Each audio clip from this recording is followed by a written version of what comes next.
On today's episode, we're going to talk about proper recovery and why some people lose weight faster.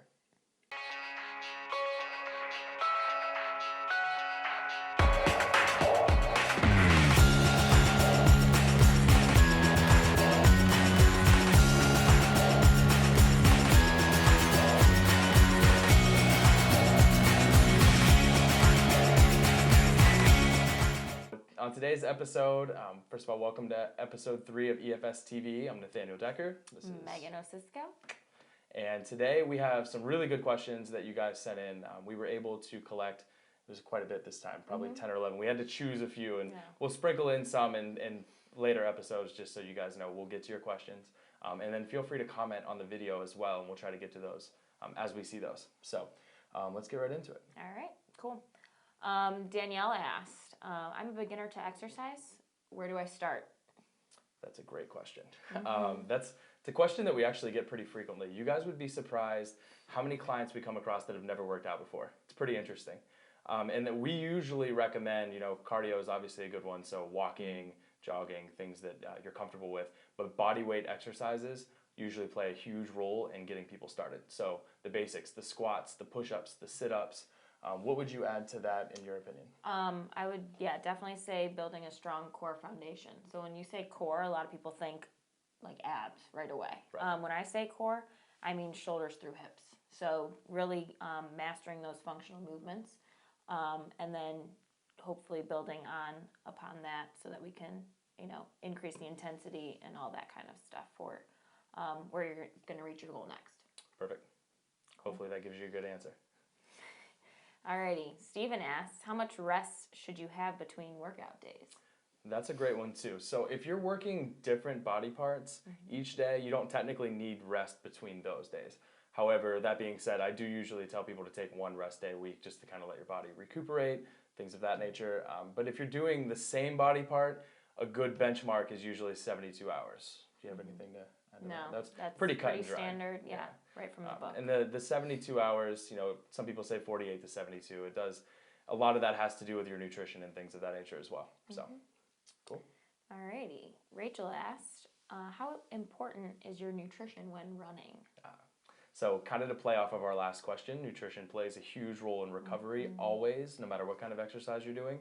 So just to reference the last question, obviously recovery time is affected by your nutrition as well. However, Megan did just run a half marathon, so congrats to her, first of all. But I'll give this one to her and kind of, you can talk a little bit about what did you go through with your nutrition and how did that play a role in your run? So, well, obviously you burn a lot, you use a lot more energy. So we get our energy from carbohydrates. So immediately post-run, it's definitely recovering with the right carbs to protein ratio right after. So I aim to get a 3-to-1 ratio, whether that be from whole foods or protein shake, but definitely aiming for that ratio immediately in that small window of 20 to 30 minutes right after your run.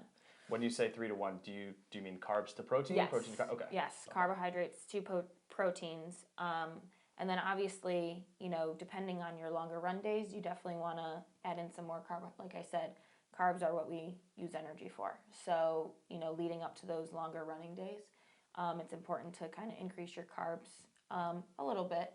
Obviously not loading up a ton, but you need enough energy to make you through to get you through those longer runs. Right. And if you are a beginner runner, one thing I will say, look at your diet first before you think to add more carbs, because you actually might already be eating too many to begin with. Yeah. So it's not for everybody to say, all right, you need to load up on carbs for your run days. Right. Address your normal day-to-day diet first, and then decide how you need to adjust things from there. Cool. Righty. So Jen asks, why do some people lose weight faster? That's a really good question. I get that a lot with my female clients. For the most part, they'll, look at their husband or significant other and say, what the heck, why are they losing it so much faster than myself? Yeah, I see that too. So, number one, I would say stress has a lot to do with that. The stress of comparing yourself to others. Really, it's just focusing on you and being better than the person you were yesterday. That's a good point. So number two, I would say metabolism plays a big role. Everyone's is different. So, you need to find out what's working for you, stick to it, and stay consistent with it. And then number three, would be your current fitness level. So if you're currently following a strict exercise regimen, you won't see results as quickly as someone who's just starting off. Yeah, that's a really good point. And then a few other things that are determining factors. Age is a big one, and gender. Those kind of coincide. They go hand in hand, only because of hormone levels. So your hormone levels are going to change as you age, and then obviously men have more testosterone. To kind of reference the whole wife getting mad at the husband thing, testosterone does help us build more muscle a little bit quicker. We burn more calories as a result. So typically we lose weight a little faster. Sorry about that. And then another thing that I want to really stress with this question is that 99 out of 100 people that lose weight really fast are going to put that weight back on. Typically, they're not following good nutritional standards or exercise standards and doing it the safe way. So a good way to look at things is consistency is going to help you more over the long term than anything else. So that's kind of the point I like to make with who loses weight faster and why it even matters.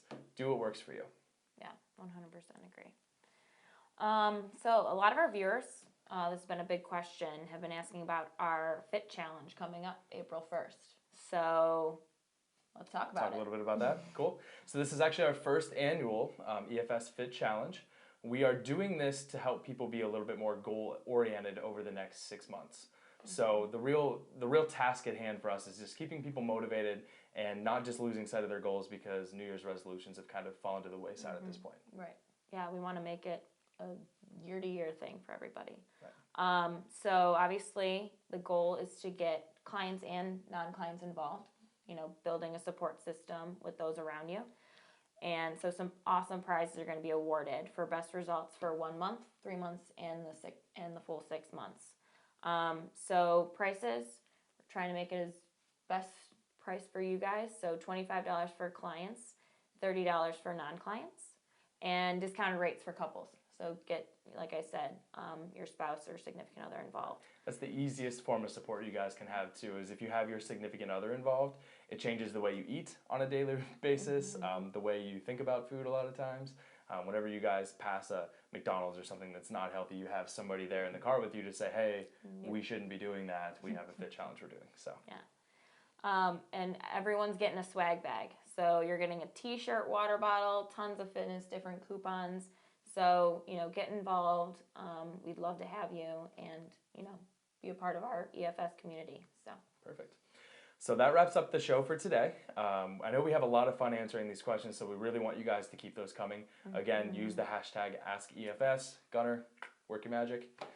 Sure, I'll throw that up there real quick. And then from here on forward, I'm really looking forward to keeping this going. We're really starting to get some traction.